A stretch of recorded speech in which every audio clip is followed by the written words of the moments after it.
you know, the foreign interests are somehow provided confidential information. What's the confidential information?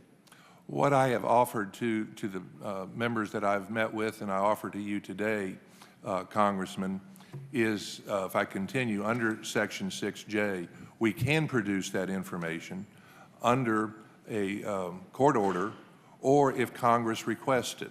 Okay. And we would welcome, that was my final part, we would welcome a request from Congress. I'm pretty sure he just requested it. So there you go. Congress just requested it. Go ahead.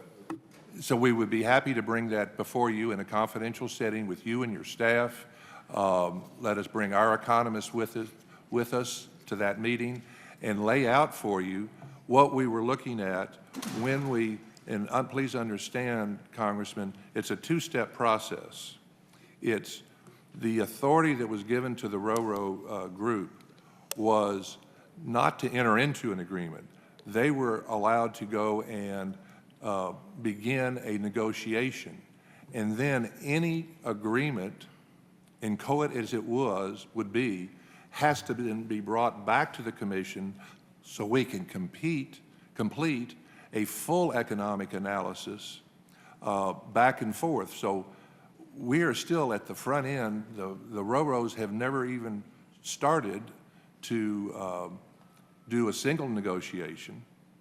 All we said was when we looked at all of the ports going around, it appeared that the market shares were sufficiently low to say, okay, let's let them go ahead and have the right to go talk, but not the right to contract.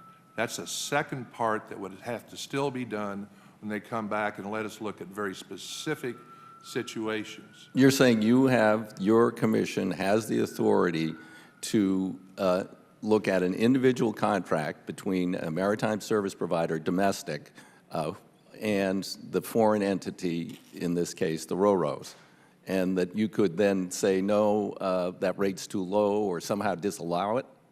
No, we do not regulate rates whatsoever. Okay, well then what would they bring back to you that you would review?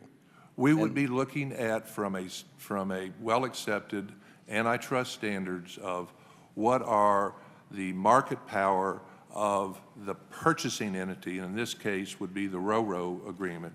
What is their market share of the product being purchased, which is tug assist? All right, well, the Justice Department, I've read, there's 2 letters from Justice expressing tremendous concern about this, but the Commission is saying we don't have a concern, or thus far we don't have a concern. Well, we might have a concern after we see what happens. I'm not quite following this, and I think, again, Mr. Chairman, my time's up, but I think this really points to the pressing need for Congress to consider some legislation in this area. If you don't mind, keep going on this. I've actually got a question. You said you can't do anything, that they entered into negotiations. So what actions can you take after they make an agreement? What do you do after that? So you allow them to go into negotiations, right? Then you step back after you allow that. And what if they make an unlawful agreement?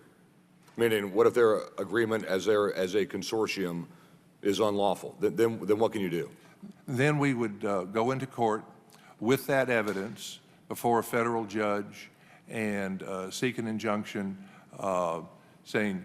Well, let's make this easier. How do you determine that they created an uncompetitive practice? How do you make that determination to even take them to court? The standards have been gone over by the Department of Justice and the Federal Trade Commission. Sure, but, all right, well, just tell us. How do you make that determination? You, the FMC. Otherwise, why do we have the FMC? Why not just have the Department of Justice and the FTC? Well, I think perhaps let me, if I can, just go back to Congressman DeFazio's last statement to help fill in exactly what you're trying to get to, Mr. Chairman. The Department of Justice, in their letter that you referenced, Congressman, they began with a entering factual assumption that all of the alliances were the effective merger, and they say that they foreclose all competition amongst the the alliances. And so they started with a factual situation that is simply not true.